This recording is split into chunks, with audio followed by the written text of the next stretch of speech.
In Hollywood's many Masonic productions, we find the 9/11 World Trade Center attacks alluded to in several films long before 2001. In 20th Century Fox's 1988 film Die Hard, for example, the first lines are spoken on a plane about how to get over the fear of flying. One guy says what he's been doing for 9 years, and Bruce Willis says what he's been doing for 11 years. So here we have 9/11 on a plane, talking about fears of flying from a Masonic production company. Notice the one-eye symbolism. In the first Die Hard, John McClane, Bruce Willis, takes on 12 terrorists in a tower. In the second movie, it's terrorists at an airport. Isn't it interesting how in the 1988 movie, we have John McClane afraid of flying, terrorists, towers, 9/11, and in 2008, we had John McCain on a presidential fear campaign revolving around terrorists, towers, and 9/11. In 1998, we also have Bruce Willis saving the world in Masonic Disney Touchstone's Armageddon. Toward the end of the movie, there is a countdown which passes exactly 9 minutes and 11 seconds just as the camera pans past. In another 1998 Disney Touchstone film, Enemy of the State, a politician played by Jon Voight has his birthday on September 11th. In Warner Brothers' 1990 film Gremlins 2, there are 2 reporters from channels 9 and 11 holding microphones with those numbers juxtaposed. In the 1990 Universal film Problem Child, the Healy's live at house number 911. The actor in this movie, John Ritter, in real life had a baby girl, Stella Ritter, born on 9/11/98.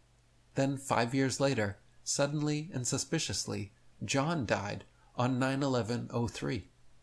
At first glance, these synchronicities may seem like mere coincidence, until you realize their Masonic significance and Hollywood's Masonic dominance.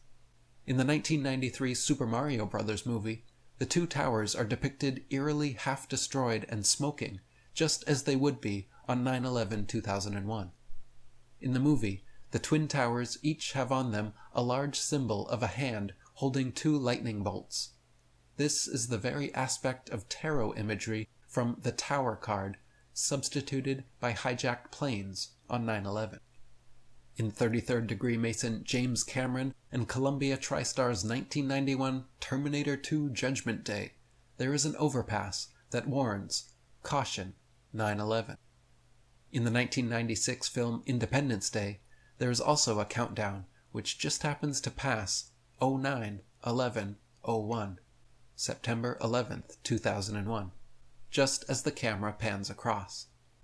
At the start of another Columbia TriStar picture, 2000's The Sixth Day, Arnold Schwarzenegger looks at his schedule, which has only 2 times, 9 and 11. The same year, in Columbia's The Patriot, Mel Gibson's first words, weighing a chair in the film, are 9 pounds, 11 ounces. Perfect.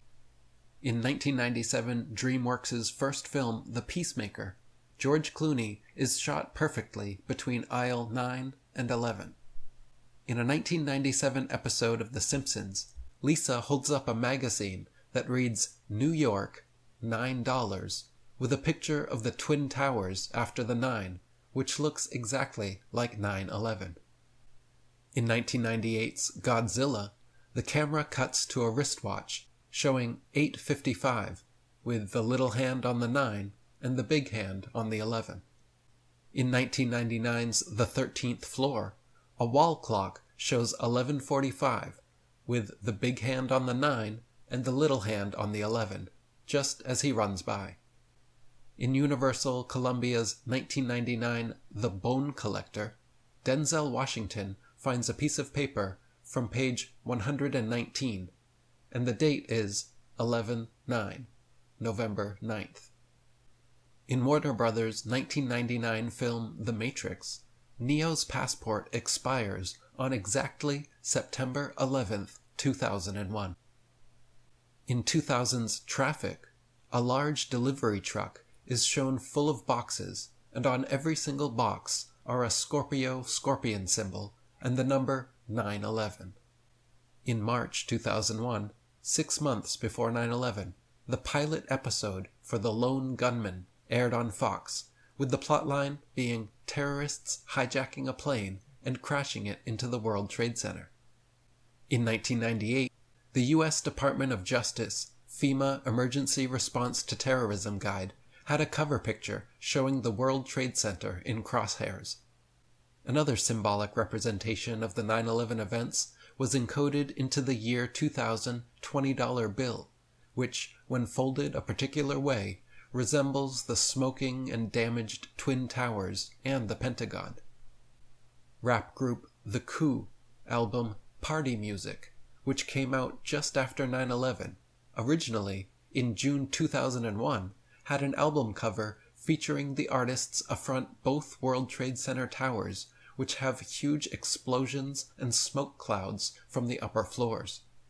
And in Steve Jackson's 1995 Illuminati New World Order role-playing card game, he predicted both the attacks on the Pentagon and the World Trade Center. Granted, some of this pre-9/11 symbolism could be sheer coincidence, but can you honestly explain away all these synchronicities so simply? The Hebrew Kabbalistic Tree of Life, studied in depth by Masons, displays the Roman numerals IX, XI, or 9/11, when the tree has fallen or is shown on its side. And in the tarot, also studied by Masons, there is much significance as well. The major arcana card, the Tower, shows a tall tower being struck by lightning, fire coming out the windows, and people falling to their deaths, all of which happened on 9/11, if the lightning is symbolically substituted by an airplane. In the High Priestess tarot card, Isis, the Statue of Liberty, is seen between the black and white Masonic pillars of mercy and severity, Boaz and Jachin, the two towers. The 13th Death tarot card also shows two towers with the sun between them. In Freemasonry, the 2 or 3 pillars are very important and well known to every Mason. One of the largest Masonic websites is called The 3 Pillars. They are depicted on the first degree tracing board, and they are the 3 columns of the Kabbalistic Tree of Life. The pillars of Solomon's Temple, Sol Om On, 3 words all meaning sun, relate to this as well. Note, World Trade Center 7 was the Solomon Brothers building.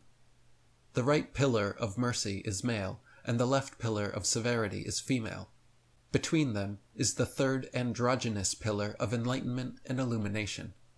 This is symbolically depicted in the tarot death card, where the sun is rising between 2 towers or pillars. In Da Vinci's Last Supper, the back wall, with 2 windows, can be viewed as 3 towers or pillars. On the right is a man pointing, representing the phallic masculine. On the left is a very effeminate John, representing the feminine. And the Son, Jesus, is in the middle. In the movie Spider-Man, there was a deleted scene with the sun rising between the twin towers, symbolizing this as well. Notice SS Sharon Stone, like Isis, is between the 2 pillars, or bars. Just as Isis holds the scales of justice in her hands, the caption to Last Dance says, "Sometimes justice is a crime." Ralph Ellis wrote, "More important, however, is the fact that Mary Magdalene can be seen as being associated with both a tower and the number 7. The name Magdalene can be literally translated from the Greek as meaning tower, and as we have seen, this association between the terms tower and 7 is present in the famous biblical quotation, "Behold, therefore I am against thee, and against thy rivers, and will make the land of Egypt utterly waste and desolate, from the tower of 7, even unto the border of Ethiopia." So Ezekiel's Tower of 7 is none other than the Egyptian Magdal of Sephek, the same title that is now being associated with Mary Magdalene. The Tower of Sephek was historically seen as a prime symbol of Egypt, and because of his notoriety, it has already been identified as with the Great Pyramid, the Great Tower of Egypt. So, overlooking the 7 World Trade Center towers is the Statue of Liberty, Isis or Mary, the Tower of 7, wearing a 7-pointed crown. Just as in the sky, Sirius, or Isis, stands beside the 3 stars of Orion's, or Osiris's, belt. On the ground, Isis, the Statue of Liberty, stands beside 3 collapsing towers. The 3 buildings that collapsed, buildings 1, 2, and 7, perfectly replicate in size and distance both the 3 pyramids at Giza and the 3 stars in Orion's belt. World Trade Center buildings 1 and 2 were very tall, with a shorter building 7 off to the side. Similarly, there are 2 large pyramids at Giza and a smaller pyramid off to the side. Not to mention, before being destroyed on 9/11, there actually stood a huge model of the 3 Giza pyramids at the base of the World Trade Center. The Giza pyramids themselves were modeled after Orion's belt, which consists of 2 bright stars and another slightly less bright one off to the side. The ancient Egyptians associated Orion's belt with the god Osiris, the husband of Isis, Sirius. Their son is our sun, Horus, the sun god. Ralph Ellis wrote, "For instance, this is why the tracing board portrays the 3 pillars as all being of different heights, with 2 larger pillars in the foreground and a much smaller one behind. This is not simply a matter of perspective, as the 2 foreground pillars are placed at exactly the same depth within the picture, but are given slightly different heights, while a much smaller pillar lies behind. Yet this depiction exactly reflects the reality at Giza, where 2 major pyramids are nearly but not quite of the same height, while the 3rd is much smaller. Sirius, the dog star, is so called because it lies in the constellation Canis Major. Canine, Latin for dog, was shortened by the Masons in Hollywood to K9 in Doctor Who and Rin Tin Tin K9 Cop. NASA even has a Mars rover called K9. Since K is the 11th letter in the alphabet, K9 is numerically 11-9, or 9/11. Before 1679, the constellation Columba, the dove, occupied the same space as, was one with, Canis Major, Sirius. Since then, they have drifted apart, but symbolically the Illuminati still associate the dove with Sirius, Isis, and Mary. The Columbine blazing star flower, columb meaning dove, is a 5-petaled flower. In ancient Egypt, the hieroglyph for Sirius included a 5-pointed star.